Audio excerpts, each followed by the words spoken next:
Easy go.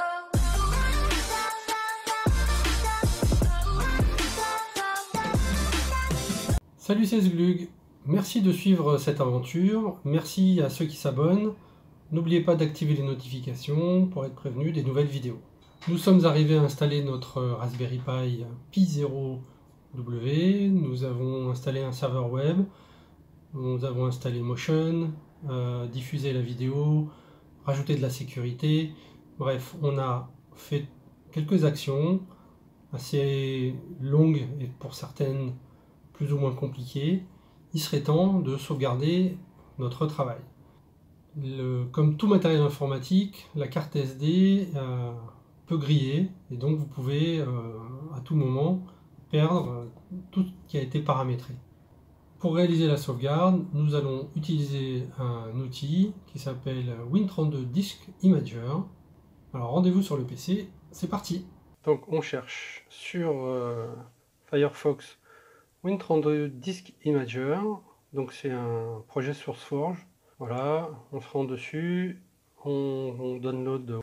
Ensuite, donc je vous montre pas une installation, hein, c'est un truc très classique. On va se retrouver sur Disk Imager. Donc on va insérer la carte dans un port USB de notre ordinateur. Donc moi, c'est la lettre D qui est choisie. Pour démarrer la copie, on va cliquer sur le petit icône, aller indiquer le chemin vers l'endroit où on veut écrire notre fichier. Moi, j'ai un peu condensé la fenêtre pour que ça rentre dans la copie d'écran et que ça s'affiche en grand. Mais l'idée reste là, on est sur, voilà, il suffit d'indiquer un chemin.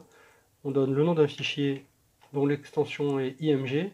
On fait ouvrir, parce qu'en fait il va faire une création. Et à partir de là, on a ici la possibilité de lire. Et donc il va démarrer la copie de la carte SD vers ce fichier IMG. Ça va prendre du temps. Et donc on se revoit à la fin. À 99%, c'est la fin. Ça a quand même mis presque 30 minutes pour 32 Go. Voilà, la lecture a été faite avec succès. Ok, donc je peux vous montrer donc, le fichier qui a été écrit aujourd'hui. Voilà, il fait 32 Go.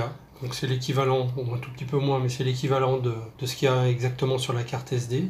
Au moins, on a une sauvegarde et on peut repartir si on a un problème. Évidemment, on ne pourra pas choisir une carte SD inférieure à 32 Go parce que dans l'autre sens, il faudra absolument que l'image rentre sur le média qu'on aura choisi. Mais au moins, on peut repartir de ce fichier-là. Voilà, vous avez vu, c'est un petit peu long, mais le gros avantage, c'est que nous avons une copie de sauvegarde. Alors je ne sais pas si c'est la meilleure manière de faire une copie de sauvegarde, d'autant que le fichier final est quand même relativement énorme, alors qu'en réalité le contenu de la carte SD est certainement pas à cette taille-là.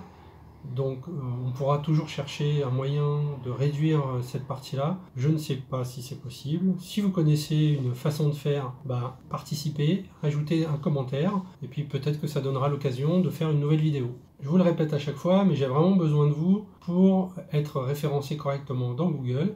Lâchez un petit pouce si vous aimez, abonnez-vous et activez les notifications. Ah, ciao, bon dimanche!